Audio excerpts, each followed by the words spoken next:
Hoje é dia 15 de agosto de 2026 e amanhã vai completar exatamente 37 anos a criação da UMAC, União Montenegro de Associações Comunitárias.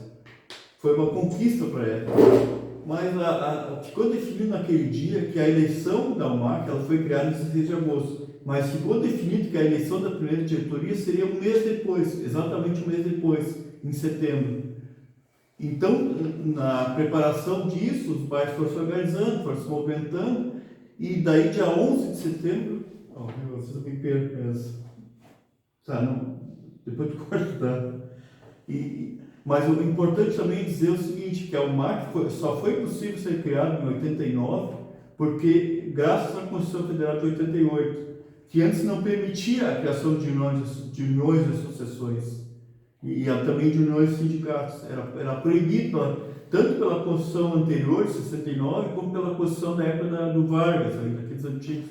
Mas a Constituição de 88, ela criou, o Estado tinha medo da organização popular. Então, tinha ou tem ainda?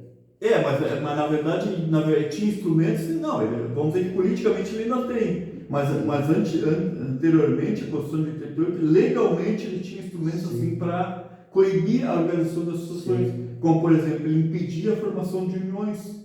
Não era possível formar uma união de associações.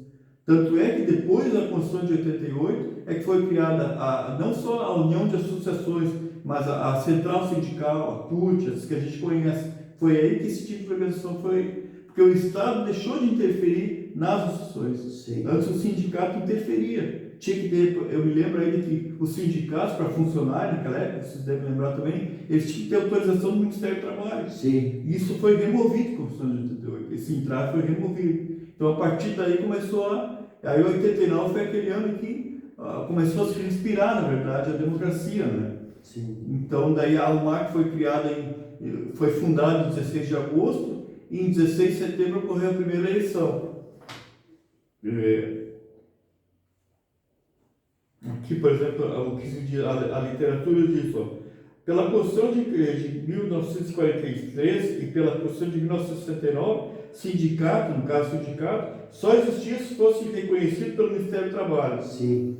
E não podia ter federação de federações ou central sindical livremente. O Estado dividia as categorias por município e proibia a pluralidade sindical, que era o medo que a união de sindicatos era vista pelo governo da época, né, como uma ameaça política.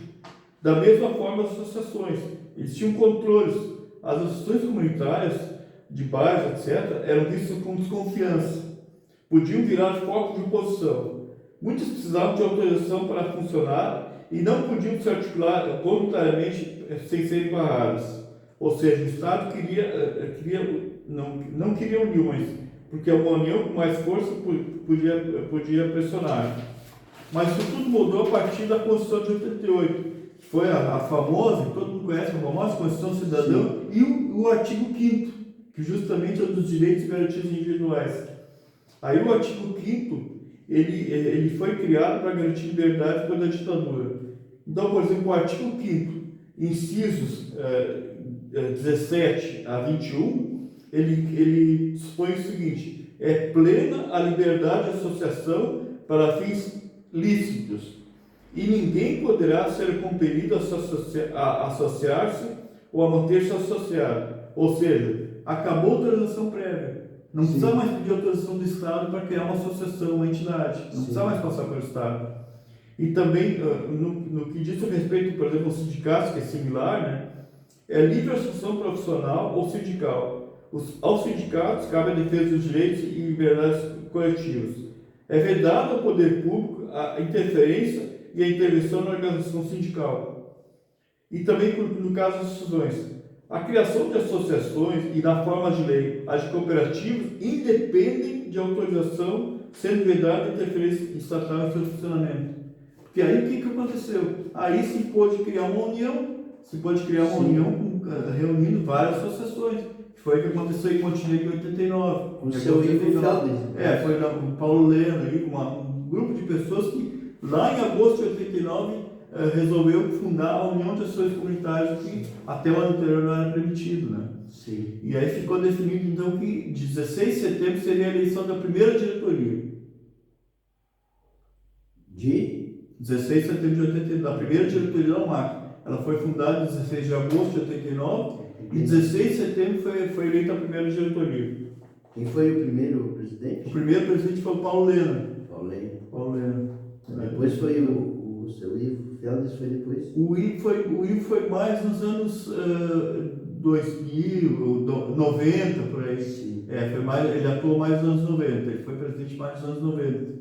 Primeiro, ele fazia parte da diretoria inicial, porque o Paulo Lena, ele morava no bairro Progresso, inclusive ele foi o fundador da ação comunitária do bairro Progresso em 84, Sim. uma das primeiras que surgiram, né? Junto com a da 5 de Maio, a ferroviária também é bem antiga, né? Dos anos 80. Então o Paulo Lena já tinha mais ou menos essa experiência a partir da ação comunitária do bairro Progresso. A Panorama surgiu também em 87, Sim. ela é de 87. E aí já tinha então um grupo de associações que só faltava ver uma organização conjunta entre elas através da união, Sim. que era um instrumento que não existia, porque uma união, né, tem muito mais força que associações isoladamente, né? Sim. Mas só que isso legalmente não era possível, tu não podia registrar uma união. Sim. Então a partir daí foi possível. Então daí foi fundado então a união em 16 de agosto e foi eleita a primeira diretoria em 16 de setembro de 89. Aí, bom, deixa eu fazer uma pausa. Aí, de repente, nesse caso, se quiser incluir a entrevista, que eu falo, na semana anterior à eleição, eu falo desse passado. Está no pendrive. Está no pendrive. O arquivo número 1, que eu falo, eu estou falando, eu falo desse histórico até chegar à eleição, que é a semana anterior. E daí, depois da segunda entrevista, é o Paulo Lena relatando a diretoria que foi eleita. Acho que daí poderia colocar da seguinte forma. E aí a gente passa já por... Talvez a gente possa fazer, isso agora estou falando em off, né? A gente possa já passar para os últimos anos, que foi, por exemplo, a atuação do Ayrton, né? Que foi um líder comunitário aí, que já vem desde muitos anos, e que ele atua em muitas questões, por exemplo, RS, aquela luta toda, ou seja, a União durante todos esses anos ela não se desfez, ela só teve momentos assim que ela foi altos e baixos, né? Sim. Mas só que mais especificamente nos bairros, acho que daí entraria a parte que o Ayrton poderia falar. Então, vou falar o senhor Ayrton. Bom dia, Geraldo. Bom dia, colega Eduardo. Bom dia a você que está do outro lado aí, que vai nos assistir ou já está nos assistindo, né? Falando sobre a querida UMAC, né? União Montenegrina de Associações Comunitárias. É um fardo, mas eu gosto de viver esse fardo, sabe? Apesar que juridicamente nós estamos nos arrastando agora, né, o GG, mas sempre vai ser UMAC, com luta em qualquer parte dos bairros da cidade de Montenegro, né? Porque tem que ter alguém fazendo à frente, buscando a união, que já se chama a entidade, né? Apesar de doer um pouco nas costas, Geraldo, mas é gostoso e triste ao mesmo tempo ver que as pessoas, não todos, não vou generalizar, Geraldo, não vejo ela como um alento, Geraldo, Eduardo, e quem nos vai assistindo, nos está assistindo, buscando as melhorias, mesmo que sejam pequenas, porque cada grão de areia que a gente consegue juntar aqui no Panorama, no Progresso e aonde for, quando vê, a gente tem um caminhão de areia para construir alguma coisa. Então, agora nós estamos na véspera de aniversário de 37 anos, né? 37 anos. Da fundação. Então, amanhã, 16 de agosto. Amanhã, gente, dia 16 de agosto de 2026, a UMAC estará fazendo 37 anos. Então, assim, não é um apelo que eu faço, mas parabéns. Obrigado por nós todos estar imbuídos em busca de melhoria, de trazer essa entidade de volta para que, como tu disse, o Geraldo, ela sozinha não consegue caminhar mais. Então, assim, a tua ideia que tu expôs para nós,